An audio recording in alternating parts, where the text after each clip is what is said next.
അങ്കമാലി മൂക്കന്നൂർ കൂട്ടക്കൊലക്കേസിൽ പ്രതി ബാബുവിന് വധശിക്ഷ. സ്മിതയെ കൊലപ്പെടുത്തിയ കേസിലാണ് വധശിക്ഷ. മറ്റ് 2 കൊലപാതകങ്ങളിൽ ഇരട്ട ജീവപര്യന്തവും ശിക്ഷ വിധിച്ചു. എറണാകുളം അഡീഷണൽ സെഷൻസ് കോടതിയുടേതാണ് വിധി. വിധിയെ ഏറ്റവും സന്തോഷത്തോടുകൂടി സ്വാഗതം ചെയ്യണം. ഏറ്റവും ഞങ്ങൾക്ക് അതിയായ സന്തോഷമാണ്. കാരണം ഒരു നീതി നടപ്പാക്കി എന്ന് തന്നെയാണ് നമ്മുടെ തീർച്ചയായിട്ടുള്ള വിശ്വാസം. ശിക്ഷ എന്ന് പറയുന്നത് ഏറ്റവും എക്സ്ട്രീം പെനാൽറ്റി ആയിട്ടുള്ള ഡെത്ത് പെനാൽറ്റി ഒരു മർഡർ കേസിൽ, അതായത് 33 വയസ്സുള്ള സ്മിത എന്ന് പറയുന്ന സ്ത്രീയെ കൊലപ്പെടുത്തിയതിന് അത് ഏറ്റവും ദാരുണമായിട്ടാണ്. 35 വൂൺസ് ആയിരുന്നു ഉണ്ടായിരുന്നത്.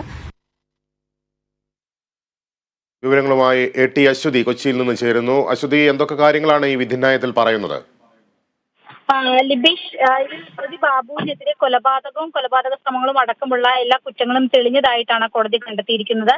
സഹോദരൻ ശിവൻ, ഭാര്യ വത്സല, മകൾ സ്മിത എന്നിവരെ വെട്ടിക്കൊലപ്പെടുത്തി എന്നാണ് ഇയാൾക്കെതിരെയായിട്ടുള്ള കേസ്. സ്മിതയെ കൊലപ്പെടുത്തിയ രീതിയാണ് ഏറ്റവും ഭയാനകം.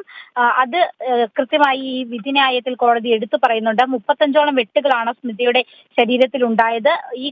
ഈ കൊലപാതക രീതി കണക്കിലെടുത്താണ് ഇപ്പോൾ വധശിക്ഷ വിധിച്ചിരിക്കുന്നത്. അതായത് ഈ 3 കൊലപാതകങ്ങളിൽ സ്മിതയുടെ കൊലപാതകത്തിനാണ് കോടതി ഇപ്പോൾ വധശിക്ഷ വിധിച്ചിരിക്കുന്നത്. മറ്റ് 2 കൊലപാതകങ്ങളിൽ റിഗറസ് ഇംപ്രസ്മെന്റ്, അതായത് കഠിന തടവാണ്, ജീവപര്യന്തമാണ് വിധിച്ചിരിക്കുന്നത്.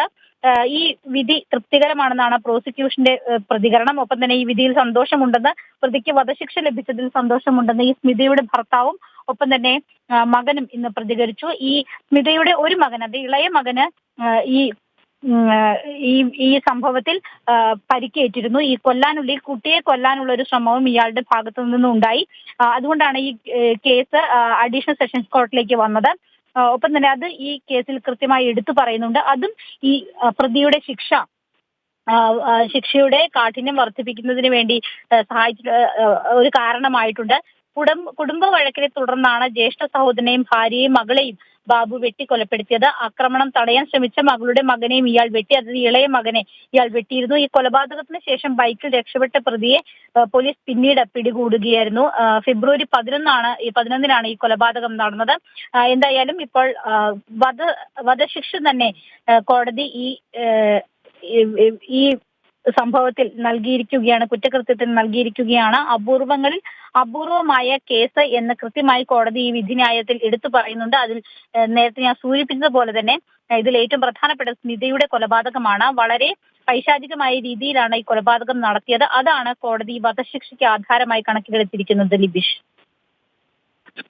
അങ്കമാലി മൂക്കന്നൂർ കൂട്ടക്കൊലപാതക കേസിൽ പ്രതി ബാബുവിന് വധശിക്ഷ വിധിച്ചിരിക്കുന്നു. എറണാകുളം അഡീഷണൽ സെഷൻസ് കോടതിയുടെ വിധിയുടെ വിവരങ്ങളാണ് AT അശ്വതി കൊച്ചിയിൽ നിന്നും പങ്കുവച്ചത്.